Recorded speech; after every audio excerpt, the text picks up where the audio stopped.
Friendly policing misuse చేసినా abuse చేసినా this government is not going to spare anyone. It is clear, it is love. మీరందరూ police అధికారులు స్పష్టంగా అర్థం చేసుకోండి. భూ కబ్జాదారులను, నేరగాళ్లను, డ్రగ్స్ మాఫియా ఈరోజు ఉద్యమ నేపథ్యం ఉన్న తెలంగాణ రాష్ట్రంలో ఈరోజు చిన్న చిన్న పట్టణాలలో కూడా గంజాయి ఎక్కడ పడితే అక్కడ దొరుకుతుంది. జూనియర్ కాలేజీల స్కూల్స్ లలో కూడా ఈ రోజు ఇట్లాంటి మత్తు పదార్థాలు అందుబాటులోకి వచ్చినాయి. ఇది చాలా ప్రమాదకరాల్సిన అవసరం ఉన్నది. ఈ రోజు మన కళ్ళ ముందు కుప్పకూలిపోయిన పంజాబ్ రాష్ట్రం మన కళ్ళ ముందు కనిపిస్తుంది. తెలంగాణ వేగవంతంగా పంజాబ్ లాంటి పరిణామాల వైపు వేగంగా ప్రయాణిస్తుంది. దీన్ని నిషేధించి నిర్మూలించాల్సిన బాధ్యత మా పోలీస్ అధికారులదే. ఇవాళ ఎక్కడ చూసినా, ఎందుకంటే నాకు కొంత అవగాహన ఉంది, నేను ఇంకా ప్రజలలో తిరుగుతూనే ఉంటే ఎక్కడ ఏం జరుగుతుందో పోలీస్ అధికారుల దగ్గర సమాచారం ఉందో లేదో, కానీ పర్సనల్ గా I have some information. So department లో నా రిక్వెస్ట్, మీ అధికారులకి ఇక్కడ నుంచి నేను ఇచ్చే ఆదేశాలు మీరు ఉక్కు పాదంతో అణిచివేయాల్సిన అవసరం లేదు. గంజాయి అనే పదం ఈ రాష్ట్రంలో వినిపించకూడదు. ఉద్యమ నేపథ్యం ఉన్న తెలంగాణలో గంజాయి లాంటివి, డ్రగ్స్ లాంటివి ఇక్కడ వచ్చి ఇక్కడ యువతను ఆక్రమించుకుంటున్నాయి. ఇది అత్యంత ప్రమాదకరం. నేను సైబరాబాద్ కమిషనర్ గారికి ఒక విషయం చెప్పదలుచుకున్నా. సన్బాన్ పార్టీకి సంబంధించిన సోషల్ మీడియా అంటే డిజిటల్ లో ఈరోజు అప్లికేషన్ సంబంధించి ఏమంటే కాల్ టికెట్స్ అమ్ముతున్నారు, book my show. So I verified with my people. అసలు వాళ్ళు ఇంతవరకు పర్మిషన్ తీసుకోండి. పర్మిషన్ తీసుకోకుండా 31st ఈవినింగ్ సన్బాన్ పార్టీలు పెట్టి కిడ్స్ అండర్ 18 అసలు అట్లా వాటిలో అలోవే చేయదు. అండర్ 18 లిక్కర్ ఇవ్వడానికే వీల్లేదు. ఈరోజు స్కూల్ పిల్లలకు కూడా they are giving some incentives. So అసలు ఆ బుక్ మై షో ప్లాట్ఫామ్ ఎవరిది? ఈ సన్బర్న్ ఈవెంట్ ఆర్గనైజ్ చేస్తున్నది ఎవరు? డిజిటల్ చెప్తున్నా అంటే గతంలో నేరగాళ్ళకి ఒక విధానం ఉండేది. ఇప్పుడు సైబర్ క్రైమే బిగ్గెస్ట్ టాస్క్. ఎందుకంటే సాంప్రదాయబద్ధమైన నేరాలు అంటారు కదా, ఆ నేరాలు ఇప్పుడు మొత్తం కంప్లీట్ గా సైబర్ క్రైమ్ వైపు వెళ్ళిపోయింది. అంటే ఏ నేరం కూడా గతంలో చేసే నేరాలు కన్వెన్షనల్ క్రైమ్స్ అంటారు కదా, ఇప్పుడు దాని నేచర్ మారిపోయి సైబర్ క్రైమ్, సైబర్ కనెక్టివిటీతో ఈ క్రైమ్ లో పాల్గొంటున్నారు. సో మీరు సైబర్ సిస్టమ్ ని ఏదైతే వాడుకుంటున్నారో వాళ్ళ బిజినెస్ కానీ లేకపోతే వాళ్ళ క్రైమ్ కి కానీ, ఇది ఇంకా స్ట్రెంథెన్ చేసుకోవాల్సిన అవసరం ఉన్నది. దీని మీద కూడా మీరందరూ పోలీస్ అధికారులు ప్రత్యేకంగా ఫోకస్ పెడుతుంది. ఇట్లాంటి ఈవెంట్స్ ఏమైనా వచ్చినాయంటే మీరు స్క్రూటినీ చేయండి. దానివల్ల ఇన్కమ్ జనరేట్ ఆదాయ వనరుగా మీరు చూడకండి.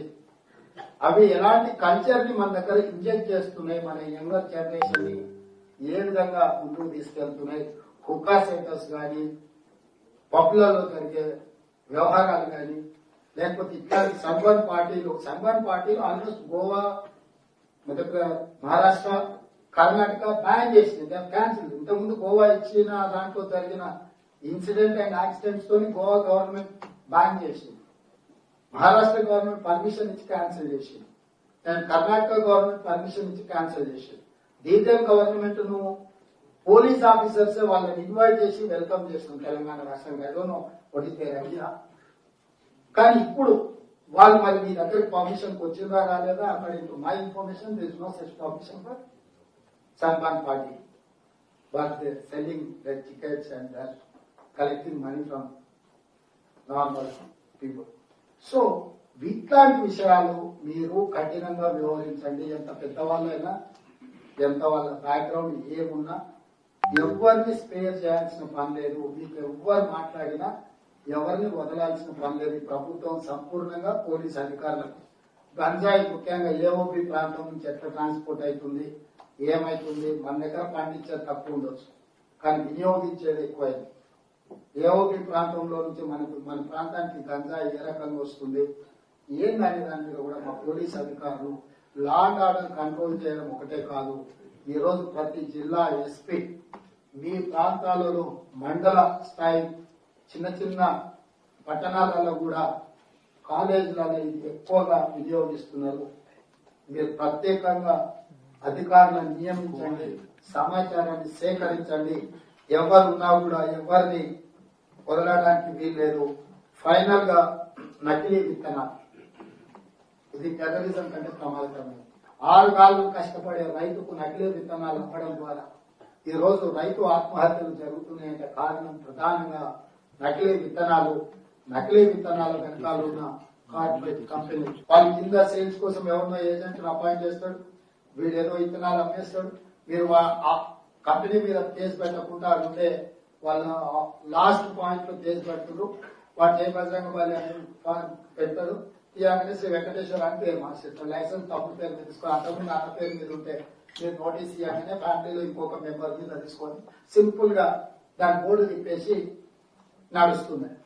సో ఎట్లయితే మీకు హిస్టరీ షీటర్స్ ఉన్నారో, రౌడీ షీటర్స్ ఉన్నారో, అట్లని నకిలీ విత్తనాలు అమ్మేటోళ్ళని కంప్లీట్ గా మీ పోలీస్ డిపార్ట్మెంట్ లా కంప్లీట్ స్టేట్ అంతా ఒక యూనిట్ కింద క్రిమినల్స్ కి ఎట్లయితే మీరు డేటాబేస్ తయారు చేస్తున్నారో ఈ నకిలీ విత్తనాల మీద ఉప్పు పాదంతో అంచివేయాల్సిన అవసరం ఉన్నది.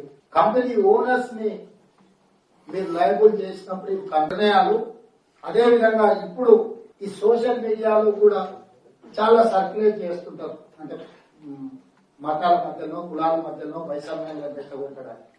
దీనికి సంబంధించి కూడా ఎప్పటికప్పుడు మీరు అప్రమత్తంగా ఉండి ఆ సమాచారాన్ని కూడా సేకరించి అట్లాంటి వాళ్ళు ఎవరైనా ఉంటే వాళ్ళందరినీ కూడా ఒక లైన్ లో పట్టుకురావాల్సిన అవసరం ఉన్నది. వాళ్ళని ఏ విధంగా కంట్రోల్ చేయాలని. ఫైనల్ గా రెవెన్యూ సదస్సులు ఇప్పుడు చేయాలని 2 టీంల మండలాలను 2 టీంల ఒక టీంకు ఎంఆర్ఓ గారు, ఇంకొక టీంకు ఎంపీడీఓ గారు బాధ్యత తీసుకుంటారు. అదేవిధంగా శాసనసభ నియోజకవర్గానికి ఒక స్పెషల్ ఆఫీసర్ డెప్యూట్ చేస్తుంది ప్రజాపాలన కోసం. 119 శాసనసభ నియోజకవర్గాలకు 119 మంది స్పెషల్ ఆఫీసర్లు అక్కడ వచ్చి కూర్చుంటారు. వాళ్ళు అక్కడ ఉన్న మండలాలను ప్రతి మండలాన్ని 2 వర్టికల్స్ కింద డివైడ్ చేస్తారు. 2 వర్టికల్స్ లో ఒక వర్టికల్ కి ఎంఆర్ఓ, ఇంకొక వర్టికల్ కి ఎంపీడీఓ గారు బాధ్యత వహిస్తారు. వాళ్ళ కింద ఆఫీసర్ స్ట్రక్చర్ ఉంటుంది. ప్రతి అధికారి రోజుకు 2 గ్రామాలు, ఉదయం 8 గంటల నుంచి 12 గంటలకు ఒక గ్రామం, 2 గంటల నుంచి 6 గంటల వరకు ఇంకొక గ్రామం. ఈ అప్లికేషన్లు తీసుకోవడం, ఇవన్నీ చేయడం పోలీస్ డిపార్ట్మెంట్ అండ్ ఈ స్పెషల్ ఆఫీసర్ లోకల్ కోఆర్డినేషన్ చేసుకొని ఏ గ్రామంలో గ్రామ సభ జరగబోతుందో ముందే అక్కడికి వెళ్లి మహిళలకు సపరేట్ గా లైన్ ఇవ్వండి. అందరిని కలిపి గుమిగూడి దాన్ని ఇబ్బంది జరగకుండా మహిళలకు ప్రత్యేకమైన కౌంటర్లు పెట్టించండి. మిగతా వాళ్ళని